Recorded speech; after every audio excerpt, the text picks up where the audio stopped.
حیات الصحابہ۔ ٹاپک: حضور صلی اللہ علیہ وسلم کا 2 سے زیادہ کی جماعت پر اسلام کی دعوت پیش کرنا۔ حضرت ابن عباس رضی اللہ عنہ فرماتے ہیں، عتبہ بن ربیعہ، شعبہ بن ربیعہ اور ابو سفیان بن حرب اور بنو عبد الدار کے ایک آدمی اور بنو الاسد کے ابو البختری اور اسود بن عبد المطلب بن اسد اور جمعہ بن اسود اور ولید بن مغیرہ اور ابو جہل بن ہشام اور عبداللہ بن ابی امیہ اور امیہ بن خلف اور عاص بن وائل اور نوبہ بن حجاج سہمی اور منبہ بن حجاج سہمی اور کم و بیش سب کے سب سورج ڈوبنے کے بعد کعبہ کے پیچھے کی اور جمع ہوئے۔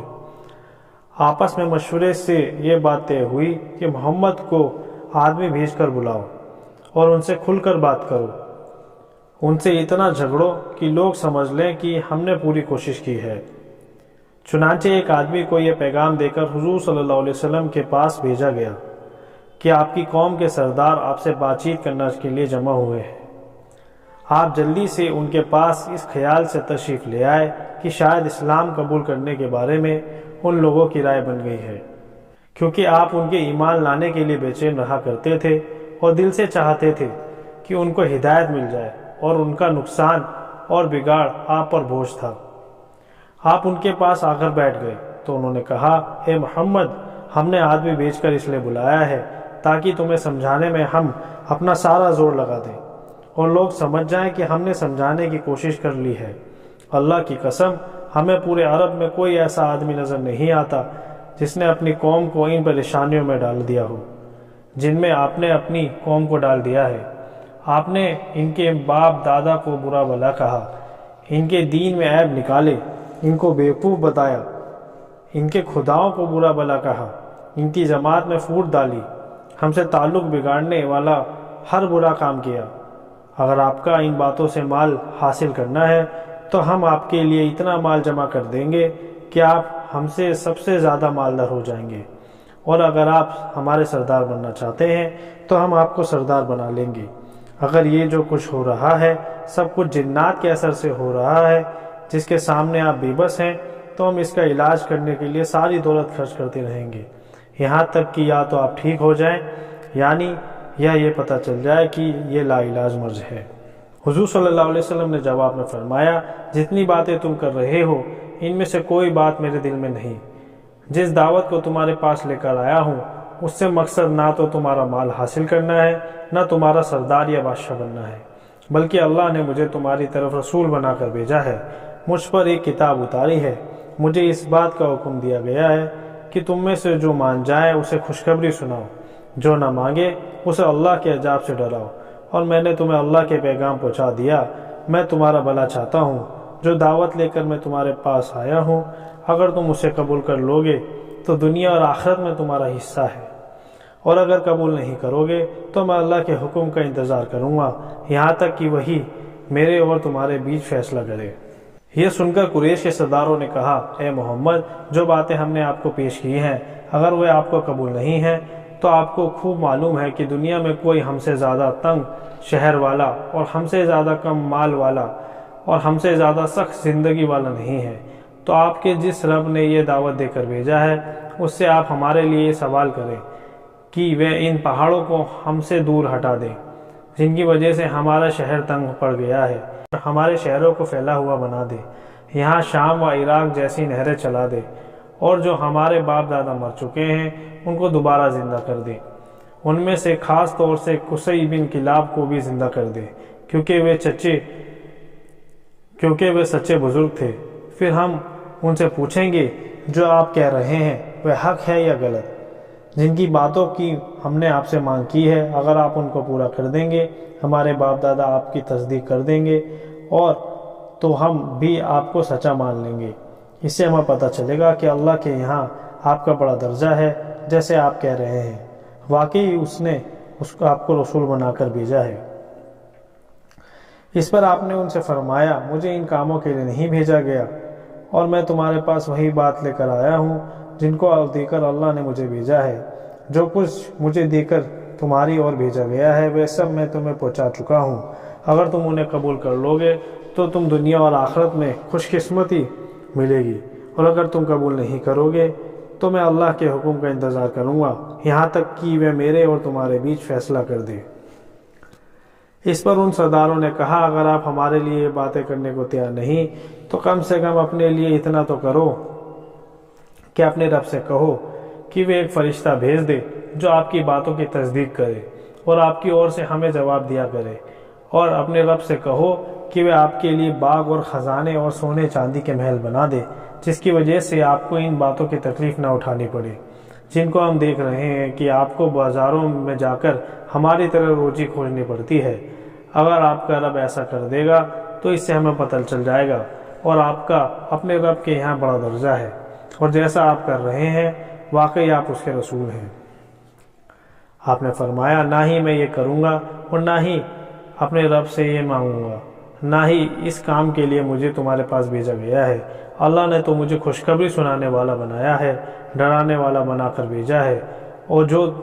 باتیں میں تمہارے پاس لے کر آیا ہوں اگر تم ان کو قبول کر لو گے تو دنیا اور آخرت میں تمہارا نصیب ہے، اور اگر قبول نہیں تو میں اللہ کے حکم کا انتظار کروں گا یہاں تک کہ وہی میرے اور تمہارے درمیان فیصلہ کر دے۔ اس بات پر ان سرداروں نے کہا آپ ہم پر آسمان گرا دیں جیسا کہ آپ کہنا ہے، اور اگر آپ کا رب چاہے تو وہ ایسا کر سکتا ہے، کیونکہ جب تک آپ ایسا نہیں کرو گے ہم ہرگز آپ کو سچا نہیں مانیں گے۔ ان سے آپ نے فرمایا یہ تو اللہ کے اختیار میں ہے، اگر وہ چاہے تو تمہارے ساتھ ایسا کر بھی دے۔ ان سرداروں نے کہا کیا آپ کے رب کو اس کا علم نہیں تھا کہ ہم آپ کے پاس بیٹھیں گے، ہم آپ سے یہ سوال اور مانگ کریں گے، تو آپ کو وہ پہلے سے ہی سب کچھ بتا دیتا اور ہمارے جواب آپ کو سکھا دیتا، آپ کو یہ بھی بتا دیتا کہ اگر ہم آپ کی لائی ہوئی باتوں کو قبول نہیں کریں گے تو وہ ہمارے ساتھ کیا معاملہ کرے گا۔ ہمیں تو یہ خبر پہنچی ہے کہ آپ کو یہ سب یمامہ کا ایک آدمی سکھاتا ہے جسے رحمان کہا جاتا ہے۔ اللہ کی قسم ہم ہرگز رحمان پر ایمان نہیں لائیں گے۔ اے محمد ہم نے آپ کے سامنے تمام باتیں رکھ دی ہیں، آپ کے لیے کوئی گنجائش نہیں چھوڑی۔ اللہ کی قسم ہم آپ کا پیچھا نہیں چھوڑیں گے، جو کچھ آپ نے ہمارے ساتھ کیا ہے ہم اس کا بدلہ لے کر رہیں گے، یہاں تک کہ یا تو ہم آپ کو ختم کر دیں یا آپ ہمیں ختم کر دیں۔ ان میں سے ایک بولا کہ ہم فرشتوں کی بات کرتے ہیں جو کہ اللہ کی بیٹیاں ہیں، نعوذ باللہ، اور دوسرے نے کہا ہم آپ کو اس وقت سچا مانیں گے جب آپ ہمارے سامنے اللہ اور فرشتوں کو نعوذ باللہ لا کر کھڑا کریں گے۔ جب وہ ان باتیں کرنے لگے تو حضور صلی اللہ علیہ وسلم وہاں سے کھڑے ہو گئے، اور آپ کے ساتھ آپ کی پھوپھی عتیقہ بنت عبد المطلب کا بیٹا عبداللہ بن ابی امیہ بن وغیرہ بن عبداللہ بن عمر بن مخزوم بھی کھڑا ہوا، اور اس نے آپ سے کہا اے محمد آپ کی قوم نے آپ کے سامنے مال، سرداری، بادشاہی کی پیشکش کی، لیکن آپ نے ان سب کو ٹھکرا دیا، اور پھر انہوں نے آپ سے اپنے فائدے کے لیے کچھ کام کروانے چاہے تاکہ ان کو ان کاموں کے ذریعے اللہ کے یہاں آپ کے درجے کا پتہ چل جائے، لیکن آپ نے وہ بھی منع کر دیا۔ پھر انہوں نے آپ سے یہ مانگ کی کہ آپ ان کو جس عذاب سے ڈراتے ہیں وہ عذاب جلدی سے آ جائے۔ اللہ کی قسم میں آپ پر تب ایمان لے آؤں گا جب آپ آسمان تک سیڑھی لگا کر اس پر چڑھنے لگ جائیں اور میں آپ کو دیکھتا رہوں یہاں تک کہ آپ آسمان تک پہنچ جائیں اور وہاں سے اپنے ساتھ کھلی ہوئی کتاب لے کر اتریں، اور آپ کے ساتھ 4 فرشتے بھی ہوں جو اس بات کی گواہی دیں کہ آپ ویسے ہی ہیں جیسا کہ آپ کا دعویٰ ہے۔ اللہ کی قسم اگر آپ اس طرح کر بھی دیں تو بھی میرا خیال یہی ہے، پھر بھی میں آپ کو سچا نہیں مانوں گا۔ یہ کہہ کر میں حضور صلی اللہ علیہ وسلم کے پاس سے چلا گیا، حضور صلی اللہ علیہ وسلم وہاں سے اپنے گھر تشریف لے گئے۔ 2 باتوں کی وجہ سے آپ کو بڑا غم اور افسوس تھا، ایک تو یہ کہ آپ ان کو بلانے پر جس چیز کی امید لے کر گئے تھے وہ پوری نہ ہوئی، دوسرا یہ کہ آپ نے دیکھا کہ وہ آپ سے دور ہوتے جا رہے ہیں۔ حضرت محمود بن لبید قبیلہ ابو عبد الاشحل والے بیان کرتے ہیں کہ جب ابو الحیثر انس بن رافع مدینہ سے مکہ آیا، اس کے بعد بنو عبد الاشحل کے کچھ نوجوان بھی تھے جن میں ایاز بن معاذ رضی اللہ تعالیٰ عنہ بھی تھے۔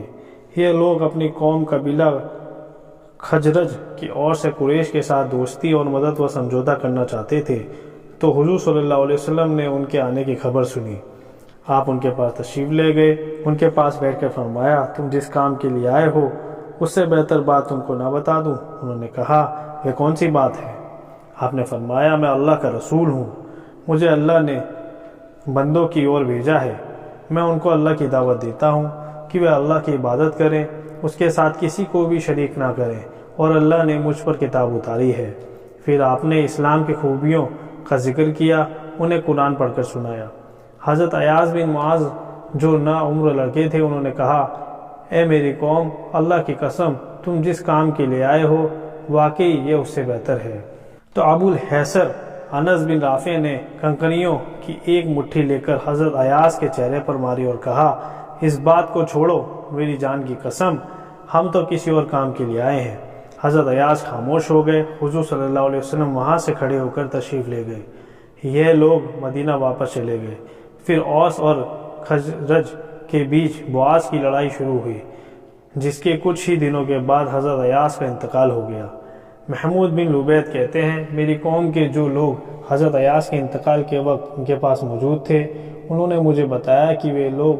ان سے لا الہ الا اللہ، اللہ اکبر، سبحان اللہ مرتے دم تک سنتے رہے۔ اس بات میں انہیں کوئی شک نہیں کہ ان کا انتقال اسلام کی حالت میں ہوا۔ جس مجلس میں انہوں نے حضور صلی اللہ علیہ وسلم سے اسلام کی دعوت کو سنا تھا اسی مجلس میں اسلام کو قبول کر لیا تھا۔